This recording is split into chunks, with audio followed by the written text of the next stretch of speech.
আসসালামু আলাইকুম। আমরা আজকে আমাদের খামারের কাজকর্ম শেষ করে আমরা আলাদা একটা কাজ করব। সেটা হলো আমাদের পুকুরে প্রচুর পরিমাণ টাকি মাছ হয়েছে। টাকি মাছ হয়েছে এমনভাবে সেটা আসলে বলার মতো না। আর আমাদের পুকুরে অনেক ছোট মাছ আছে, আর যে মাছগুলো টাকি মাছগুলোকে খেয়ে যাচ্ছিল। আর এই টাকি মাছগুলো সচরাচর আমাদের জালে ওঠে না।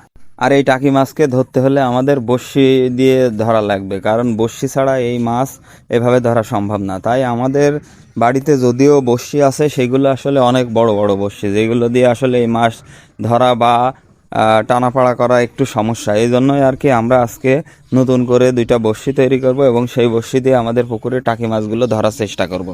আমরা আসলে চেষ্টা করছিলাম যে এই বড়শিটা যত পাতলা হয়, আসলে পাতলা হলে পরে আমাদের পুকুরের পাশে যেহেতু কলার গাছ আছে, সেহেতু পাতলা হলে যে কোনো কায়দায় আমরা এই মাছগুলোকে উঠাতে পারবো। টাকি মাছ আসলে অত্যন্ত চালাক, তারা অনেকটা ঝোপঝাড়ের ভিতরে থাকে, আর পাতলা হলে পরে আমরা সেই বড়শিটা ঝোপের ভিতরে ফেলতে পারবো। আমাদের পুকুরে এই ধরনের টাকি মাছ বা অন্যান্য দেশি কোনো মাছ ছিল না। এবার অত্যন্ত বৃষ্টির কারণে আমাদের পুকুরের পানি বের করে দেওয়ার সময় হয়তো সেই মাছগুলো মাঠ থেকে উঠে এসেছে। আমরা বেশ কয়েকদিন ধরে লক্ষ্য করছি যে এই মাছগুলো পুকুরের কিনারায় এসে বেড়াচ্ছে, কিন্তু আসলে এই মাছগুলো ধরার জন্য আমরা এর আগে জাল দিয়ে চেষ্টা করেছিলাম, কিন্তু মাছ বাঁধেনি। আমরা জাল দেওয়ার আগেই সেই মাছগুলো পালিয়ে যাচ্ছিল।